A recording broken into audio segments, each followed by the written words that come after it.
नमस्कार, कैसे हैं आप? फिक्र आपके में एक बार फिर से आपका स्वागत है। शुरुआत करते हैं इस वक्त की पहली बड़ी खबर से। मालदीव विवाद पर भारत के खिलाफ चीन का प्रोपेगेंडा, कहा नई दिल्ली को खुले विचारों का होना चाहिए। भारत ने मालदीव के उच्चायुक्त को तलब किया था। बड़ी खबर, प्रधानमंत्री मोदी ने बांग्लादेशी पीएम शेख हसीना को बधाई दी। लगातार चौथे कार्यकाल के लिए फोन कर बधाई दी। पीएम ने सोशल मीडिया प्लेटफॉर्म एक्स पर पोस्ट लिखकर जानकारी दी। और ग्लोबल अप्रूवल रेटिंग में पीएम मोदी फिर सबसे लोकप्रिय नेता। सबसे ताजा अप्रूवल रेटिंग में तीसरी बार टॉप पर प्रधानमंत्री।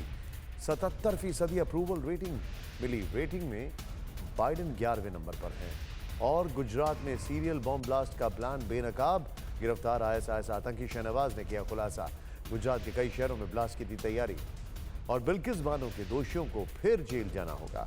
सुप्रीम कोर्ट ने गुजरात सरकार का रिहाई वाला आदेश रद्द कर दिया है। शीर्ष अदालत ने कहा रिहाई के लिए फर्जीवाड़ा किया गया।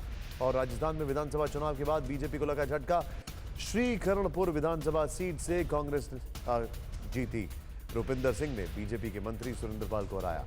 और कल गुजरात वाइब्रेंट समिट का उद्घाटन करेंगे प्रधानमंत्री मोदी। यूएई के राष्ट्रपति शेख मोहम्मद बिन जायद समिट में शामिल होंगे। यूएई राष्ट्रपति के साथ रोड शो कर सकते हैं प्रधानमंत्री।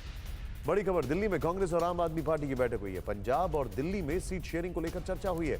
दोनों दलों के बीच अच्छे माहौल में बातचीत हुई है, ये कांग्रेस का कहना है। और दिव्या मर्डर केस में एसआईटी ने एक संदिग्ध को गिरफ्तार किया है।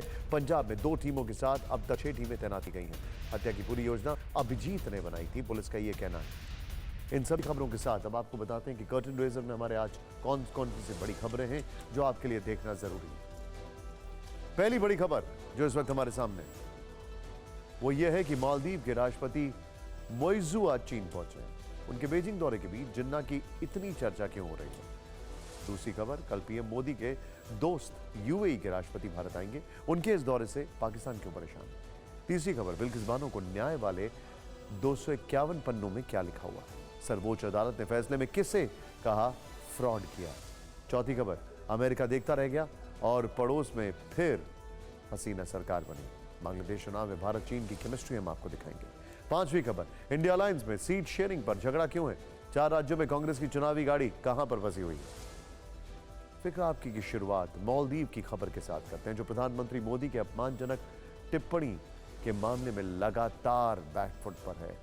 प्रधानमंत्री मोदी का यह अपमान इसलिए क्योंकि लक्षद्वीप जाकर उन्होंने मालदीव को कूटनीति की तगड़ी मैसेजिंग की थी। यह मैसेजिंग इसलिए जरूरी थी क्योंकि मालदीव लगातार चीन के चंगुल में फंसता जा रहा है। नई सरकार की ताजपोशी के बाद चीन के बहकावे में मालदीव लगातार भारत को आंखें दिखा रहा है। आज उसी मालदीव की खबर के साथ हम आपको लक्षद्वीप का वो इतिहास बताएंगे जिसका कनेक्शन मोहम्मद अली जिन्ना से जुड़ा हुआ है। ये मालदीव के लिए एक सबक है। पहले ये वीडियो देखिए। सोशल मीडिया पर #बॉयकॉट मालदीव ट्रेंड होने के बाद आज भारत सरकार ने मालदीव के खिलाफ कड़ा रुख अपनाया। दिल्ली में मालदीव के हाई कमिश्नर को तलब किया गया।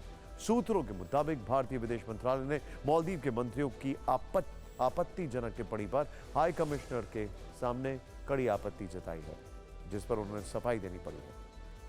लेकिन चीन का मोहरा बन चुके वहां के नए राष्ट्रपति मोहम्मद मोइजू को शायद इसकी परवाह नहीं है। इसीलिए भारत से तनाव के बीच आज वो 5 दिन की यात्रा पर बीजिंग पहुंचे और चीन के राष्ट्रपति जिनपिंग के आगे नतमस्तक हुए।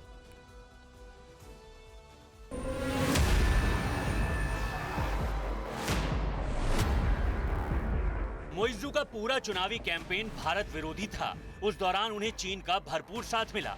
अब वो राष्ट्रपति हैं तो कर्ज उतारने के लिए बीजिंग के दौरे पर हैं। चीन के राष्ट्रपति जिनपिंग उनके स्वागत में भोज का आयोजन करेंगे। इस दौरान दोनों लीडर द्विपक्षीय संबंधों को मजबूत करने पर चर्चा करेंगे। दोनों देशों में कई समझौतों पर हस्ताक्षर होंगे। पहली नजर में यह आपको एक सामान्य कूटनीतिक संबंध दिखेगा, लेकिन भारत के नजरिए से ये राष्ट्रपति मोइजू का भड़काने वाला एक और कदम है। इसे ऐसे समझिए कि भारत मालदीव के ऐतिहासिक रिश्तों की खासियत रही है कि जब वहां कोई नया राष्ट्रपति चुना जाता है तो सबसे पहली विदेश यात्रा भारत की करता है। अब तक यही परंपरा थी, लेकिन चीन के जाल में फंस चुके मोइजू ने दशकों पुरानी ये परंपरा तोड़ दी। 2023 में राष्ट्रपति बनने के बाद वो पहली विदेश यात्रा पर तुर्की गए और दूसरी बार चीन पहुंच गए।